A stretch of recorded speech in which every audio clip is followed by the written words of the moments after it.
साथियों नमस्कार, कैसे हैं आप सब लोग। आज एक महत्वपूर्ण टॉपिक पर मैं चर्चा करने वाला हूं। बहुत ही बेसिक क्वेश्चन को आज हम डिस्कस करेंगे। You may write it as frequently asked question कि एंटिसिपेटरी बेल के लिए जाना चाहिए यदि कोर्ट ने कंप्लेंट केस में समन्स को जारी किया है तो।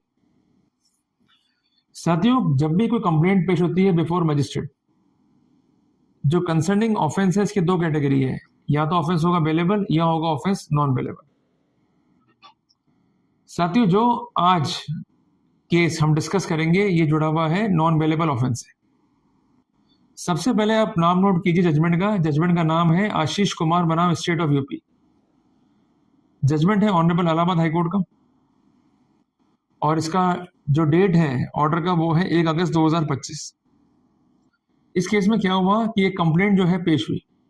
एक बात ध्यान रखिएगा कि मजिस्ट्रेट जो है प्रोसीजर लेता है दो ही सूरत में, या तो पुलिस रिपोर्ट हो या कंप्लेंट हो। इसके अलावा उसके पास पावर है स्यूमोटो कॉग्निजेंस की, पर ये रेयर एंड रेयर होता है।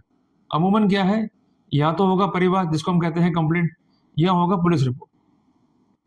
पर इस केस में क्या हुआ कि एक परिवाद पेश हुआ।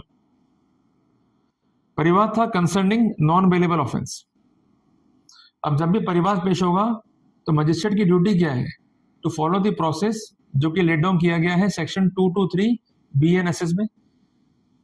तो कोर्ट ने जो कंसर्न गवाह थे उनके बयान जो है रिकॉर्ड किए और प्रोसीजर ले लिया और सम्मन जारी कर दिया अक्यूज को। अब जब भी सम्मन मिलते हैं अक्यूज को तो संभावना इस बात की होती है कि अक्यूज घबरा जाता है कि अगर मैं कोर्ट गया तो कहीं ये ना हो जाए कि जज साहब मुझे जेल भेज दे।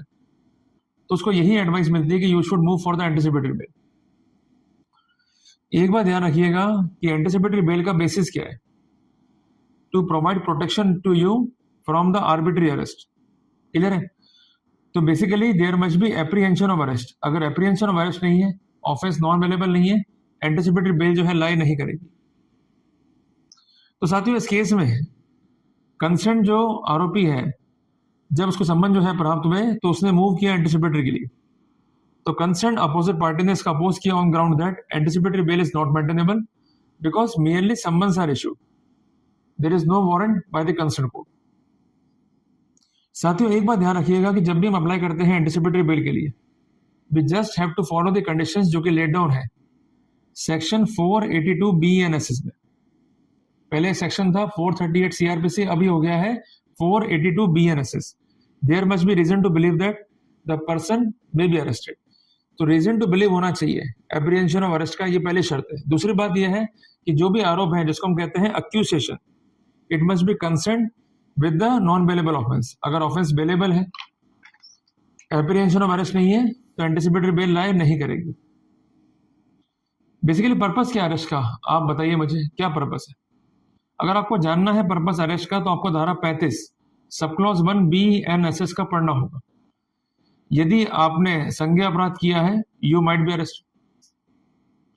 यदि आप गवाहों को टेम्पर कर सकते हैं, गवाहों को थ्रेट कर सकते हैं, या किसी भी एविडेंस को डिसअपियर कर सकते हैं, वहां पर गिरफ्तारी जो है आपकी आवश्यक है।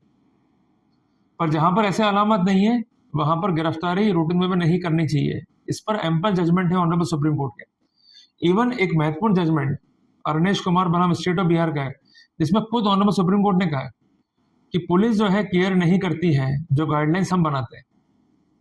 तो कुल मिला के मैसेज क्या दिया है ऑनरेबल सुप्रीम कोर्ट ने, the arrest should not be in the mechanical वे। और बेसिक रूल भी क्या है, बेल का है, जेल का नहीं। और रीजन टू बिलीव को समझना है तो हमें धारा 2 सब क्लॉज 29 BNS को पढ़ना होगा। It says reason to believe that means the concern person might be arrested must be founded on reasonable ground, mere fear is not sufficient.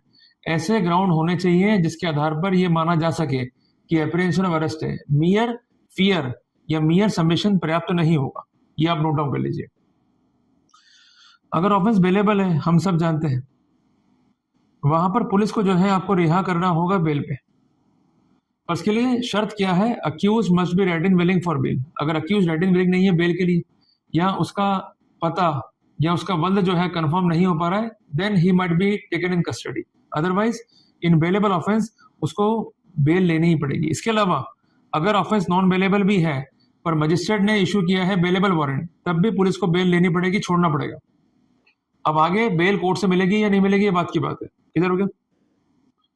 अगर बेलेबल ऑफेंस है तो वहां मजिस्ट्रेट जो है बेल ग्रांट करेगा as per the protocol of section 479 of BEN-SS। और इसके अलावा अगर ऑफेंस नॉन बेलेबल है तो वो डील करेगा बेल एप्लीकेशन को as per the protocol of section 480 of BEN-SS। किधर हो गया अपने को? तो कुल मिला के हम ये कह सकते हैं कि ऑब्जेक्ट क्या है बेल का? To provide protection to you from arbitrary and unwarranted arrest by the police. कई बार ऐसा होता है कि पुलिस कंप्लाई विद नहीं करती है 41A CRPC को या 35(3) BEN-SS को, वहां भी जो है आप मूव कर सकते हैं बेल के लिए।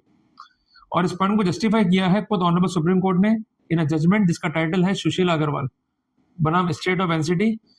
जजमेंट का साइटेशन है 2020 volume 5 SCC page number 1। So we may say that in the complaint case including accusation of non bailable offence, anticipatory bail lie नहीं करेगी अगर मेयर सम्मन जो है जारी करे कोर्ट ने, इवन अगर वारंट भी है जो कि जमानती प्रकृति के हैं वहां भी लाई नहीं करेगी। तो इसलिए जब कभी भी आपके विरुद्ध परिवाद है, कोर्ट जो है सम्मन जारी कर रहा है, there is no need to move for anticipatory bail. अगर आप मूव करेंगे मेंटेनेबल नहीं होगी, आपका पैसा और आपका एफर्ट दोनों जो है बर्बाद हो जाएंगे। क्लियर हो गया अपने को? तो मैं उम्मीद करता हूं कि मैंने आज आपको इनलाइटन किया एक महत्वपूर्ण टॉपिक पे। कोई भी क्वेरी है आप लिखिए कमेंट बॉक्स में, I will try my best to answer you. जल्दी मिलते हैं एक नए टॉपिक के साथ। टिल देन, जय हिंद, जय भारत।